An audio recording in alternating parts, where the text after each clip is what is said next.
If you have these caps on here, you want to remove these. You can get this tool out of the trunk. Just pop those out. And if you have a wheel lock, use the wheel lock key from the trunk as well.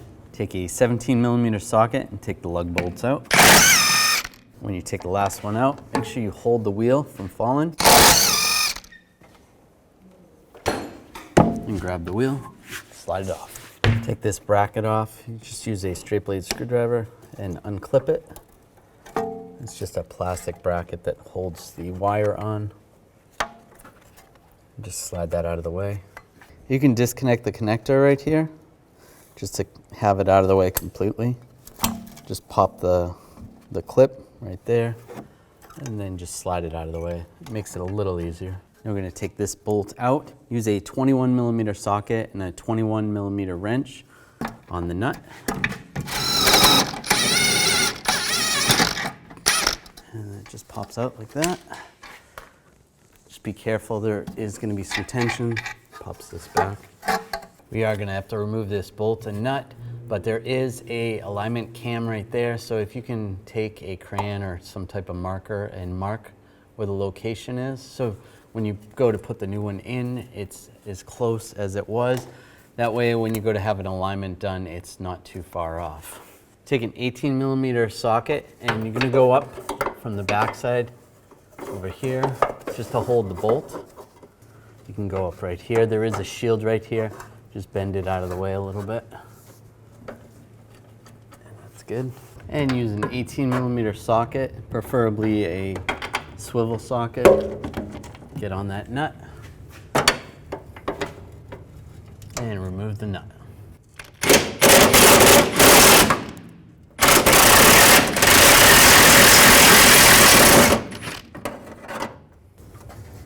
I can take that washer, that cam washer off, and from the back side, grab that bolt, slide that out.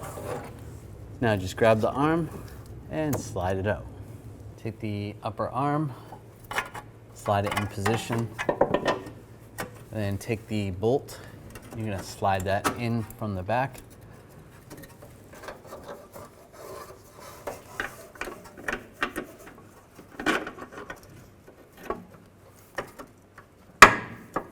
And put this cam washer on the bolt. And there is a slot. It only goes on one way.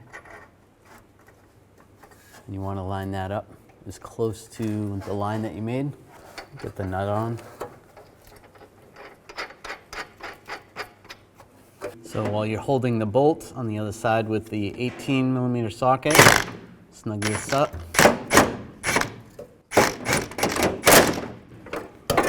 Not too tight, we'll torque it later.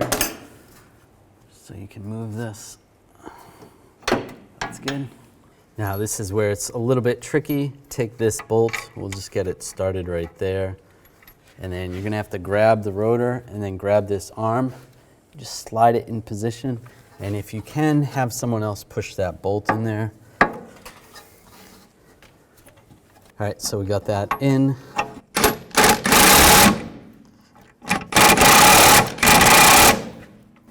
I'm just tightening it just so it goes through the arm a little better.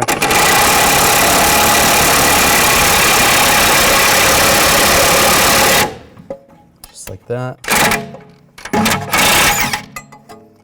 Actually, I gotta get the nut on, so. If you cannot physically get that bolt in, to make this job easier, you could take this bolt out and lower this. You just need to support the control arm. There is a little pinhole right there where you could have a special jack that will lower this so you don't get hurt or anything. But this is physically possible to do it this way. Now put this washer and the nut on.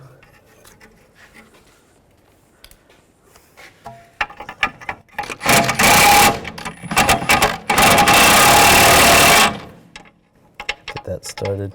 Now I'm going to support underneath the control arm. You want to get this as close to ride height as possible. Just raise it up a little bit when you go to torque these down. Now if you can get a torque wrench in there, you want to torque this nut to 70 foot-pounds. Do the best you can.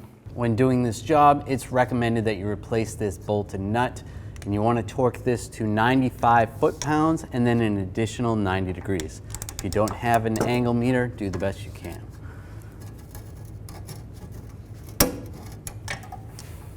Now I can lower this down. Now we can reattach this bracket.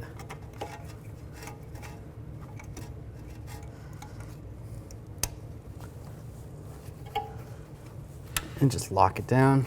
That's good. And connect the connector. Now reinstall the wheel. And get a lug nut, get that started. Now we're going to torque the lug nuts to 89 foot-pounds in a cross pattern to tighten the wheel down evenly.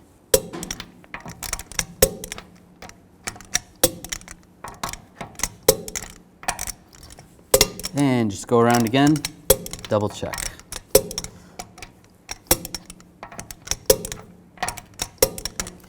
Take the wheel lock off and put the caps back on if you have them.